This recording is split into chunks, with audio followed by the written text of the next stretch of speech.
but a number of Republicans are angry at the GOP replacement plan. Like the judge just suggested, Michigan Congressman Justin Amash tweeted, "New plan does not repeal, replace. It repackages Obamacare. It's a political plan that signals retreat and will not reduce health care costs." And Kentucky Senator Rand Paul has made it clear he's not a fan of the Republicans' health care plan from the beginning. He explained some of the reasons why this morning on Fox and Friends.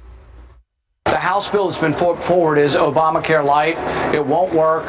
Premiums and prices will continue to spiral out of control. They end up leaving the individual mandate. They do nothing to help the consumer join associations to bring prices down. All right, so what about the rest of us? Let's bring out my drought-resistant party panel. Tonight it's Town Hall News editor and Fox News contributor Katie Pavlich. Comedian Joe DeVito rejoins us, the man in almost all black. And Reason Magazine editor-at-large Matt Welch. Welcome, everyone. Hi. Hi. Your red Liberty tie and Katie's blue stripes match perfectly. Katie, I'm going to start with you. It seems as though Obamacare has been through its own Shakespearean tragedy, from being well-received to being wildly unpopular, but now you say people don't want it to die. What do you mean by that? Well, this is the thing, right? So it's popular politically on the campaign trail to say Republicans are going to repeal Obamacare. Donald Trump also said this to get elected. But it's kind of like Congress. When you poll Congress as a whole, they poll very low. But if you ask about your individual congressmen, they all poll very high. So when you ask about the specifics in Obamacare, and you go, well, what about the 26-year-olds staying on their parents' health insurance? Or what about pre-existing conditions? Or what about mandating people into this so that we have enough money to fund these other goodies that you get? Yeah. The fact is that there are a lot of people in the country who claim that they want repeal, but when you actually get into the details of what that means and full repeal, they don't actually want it to go away. All right, so how has this new strain of populism that has infected both parties, how has that inserted itself into this replacement bill? Because they've had 6 years to work on this, and they spent that time doing the cheap crack of, we're going to shut down the government if we continue to fund Obamacare. That was a thing that Ted Cruz spent political capital on in 2013. They needed to be spending at least some of those 6 years, during which the Tea Party took back the House in 2010. You had the Senate under control in 2014. They ran against Obamacare, but they ran on repeal on day one. They did not run on, here's how we're going to do the hard thing, and we're going to tell you about how we're going to do that, and we're going to have the conversations that begin that process. They didn't do any of that. They didn't do responsible governance. They've had a long time to work on it, and they totally failed. And that's something that Peter Suderman has pointed out at Reason.com is, the actual policy heavy lifting has not been done here. And that's the most important part. It's also the most difficult, the thing that's most time consuming. But as you pointed out, they've had 6 or 7 years to do that. They've got Heritage, who's the in-house think tank for the Trump administration, is against it. Cato, Reason, everybody who's looked at this is against it. Yeah. All right. Well, Joe, it was never designed to work in the first place, the ACA. Sure. We've seen how easily, within one administration, it has essentially fallen apart. So what do they do now? If it's not this, if they haven't come up with the right solution, where do they go from here? Well, I think if they can't find somebody to pay for it, we have to harvest millennials for organs and stem cells. That's the only way we're going to be able to cover this. I got my eye on that liver of yours. Take good care of it. Obamacare is the perfect socialist plan in that it was overpriced, it didn't work, and it's impossible to get rid of. Yeah. So now they're sort of stuck with it, and people are seeing that as, well, I have a right to coverage. Well, you really don't, but how do you take that back from somebody? Right. But again, you would think, is that a feature, is that a bug? And it was a feature to give this government control. I think the only way you can say is we should be happy is it gets closer to being an issue with the states, and that should really make people happy in California and Vermont who are planning to secede from the union anyway. So yes, with no ties to federal health care at all. Yeah. California and Vermont. They're going it alone. They're going to build a bridge from Vermont way better to off. They'll California. be the first people in the world to live to 1,000 because they won't have government health care getting in the way. Well, now on to the travel ban. Fun and a little notice provision that could very easily widen its scope beyond the folks from the 6 predominantly Muslim countries. Now, according to the provision, quote, every country on earth will reportedly be required to inform the U.S. government of the measures taken to prevent potential threats from entering the U.S. If nations don't play ball, repercussions could potentially include getting added to the current 6-nation list. And if you think about it, That's a lot of leverage for the Trump administration. The worry that it could make it harder for Americans to travel abroad, of course. And separately, the feds have also temporarily suspended the fast track of H-1B visas for highly skilled foreign workers. And that could hit the tech and medical industries especially hard. So, Matt, when we talk about reforming immigration in this country and how difficult it is to legally immigrate to this country, you know, people talk about we need more visas for high-skilled workers, but they're shutting that down. I don't understand the logic. Jeff Sessions, Steve Bannon, the brain trust about immigration in the Trump administration, they are against all types of, they want to reduce the numbers of every category, not just refugees, which is already very radical to go down to 50,000 refugees at a time when the population is just spiking worldwide, but high-skilled low-skilled, the whole category of immigration. What that does is that it takes illegal immigration, it thinks about it as purely a law enforcement issue, not as a supply and demand issue. If we just enforce it strong enough, it'll be fine. It'll take care of itself. It'll take care of itself. But if you have that number be smaller, there's going to be more people trying to get in, even through the wall or some other things. So this is what they truly believe is going to make the country better. And I think that it's short-sighted, not just on immigration, but on drugs and other things that they think that the wall is going to affect. Yeah, the unintended consequences of restrictionism. So I understand that there are people who say, you know, don't worry about it. This is just for 120 days. It will all work itself out. It's not the end of the world.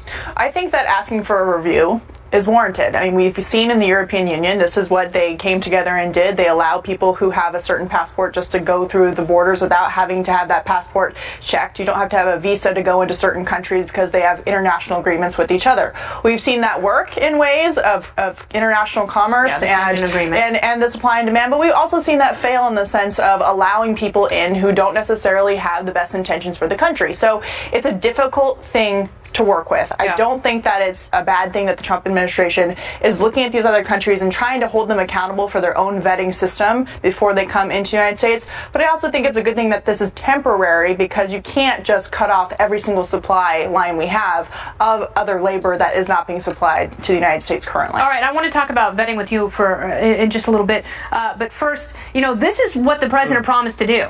This is what, you know, he didn't keep this secret. This was one of his campaign mainstays. And he's done it in, I almost no longer doubt, I think he's either so crazy or he's on to something with the way he does this, that it's an impulsive overreach, everybody freaks out, and when they dial it back, somehow he's getting exactly what he wanted.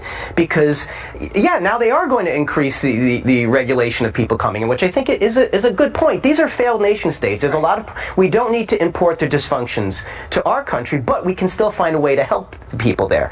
I also think that the idea that it's a Muslim ban, it's idiotic. We're not banning people from Indonesia and India, these countries with huge Muslim populations. These are very specific countries that have a lot of trouble going on in them. So I think he's going to come out ahead of this. I think it's going to end up looking good. Christians under genocide in countries on the list for refugees are not being expedited. So it's not a Muslim ban, it's a ban on all refugees. But there's going to be fewer of those coming in as a direct result. Which is a problem. But I want to talk to you about the vetting, because that's one of the big issues that people have, even some libertarians. And I say you can't be completely loosey-goosey and just let everyone in. Absolutely.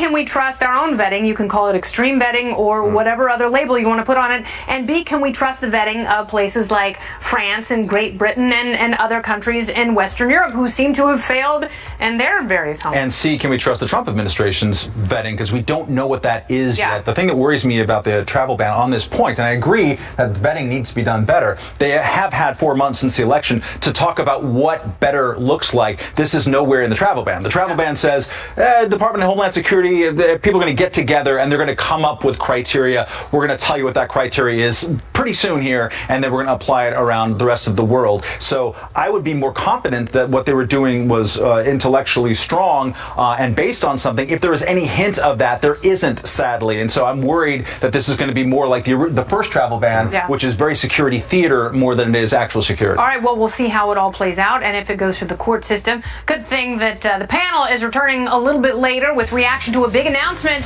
from Gary Johnson. But first, the White House is under pressure to provide evidence backing.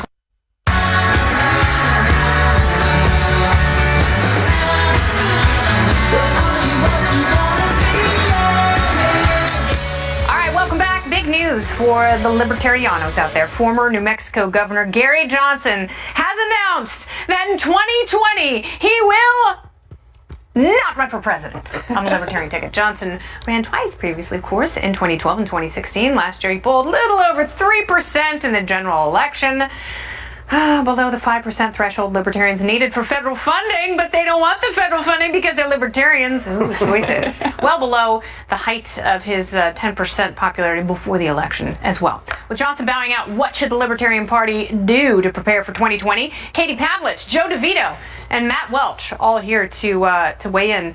So Gary Johnson leaves the Libertarian stage, and now there is a giant platter of liberty waiting to be filled with freedom. Matt, where do we go from here? You know what I'm going to say. I hope you're going to say what I think you're going to say. Hashtag Camille. Hashtag to run for president because he would be the greatest presidential candidate. And not the greatest president of all time. The greatest rapper.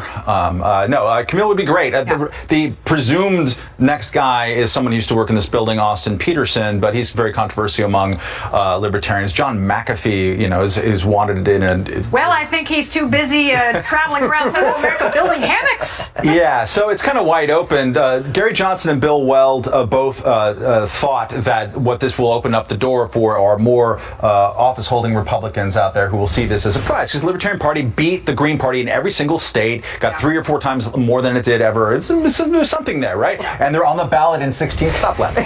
They're on the ballot in a bunch of states that they weren't on the ballot before. But the thing is, the party... We could still settle for more here, Matt. In your face, Green Party. Talking about their point of view. But the party itself... Ooh, we beat Jill Stein! I want to recount! 3 million votes recounted for Libertarian. The party itself is going to reject another Bill Weld, to your happiness, and another Republican. I think thought I was real hard on Bill Weld, but it turns out I was Cassandra.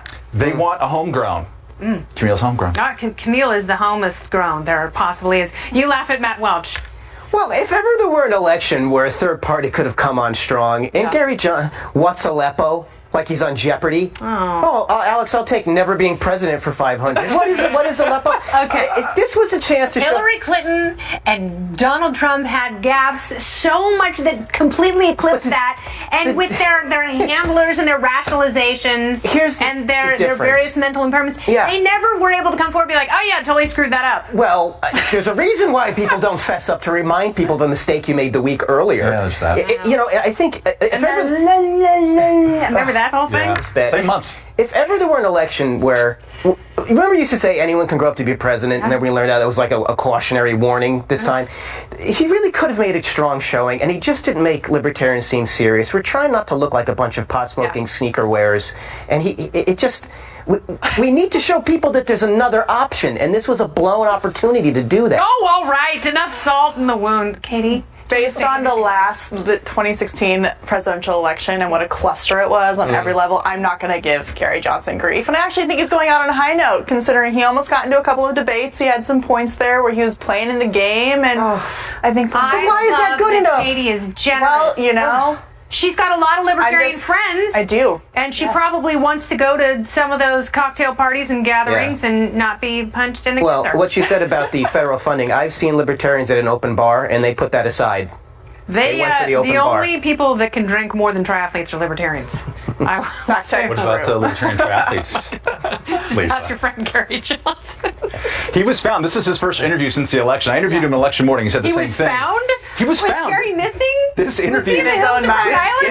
Under Hillary's tunic? This interview happened on the slopes. He was serious. He's biking the divide. He's in Taos skiing, and the guy tracked him down and hiked around. You know what? Gary is rich and athletic, and he knows the last place for him is in public office, and he should be doing what he loves. Aristotle would call it teleology, I suppose. You guys, thank you so much, Matt, Joe, and Katie. Thank you. Great, smart panel.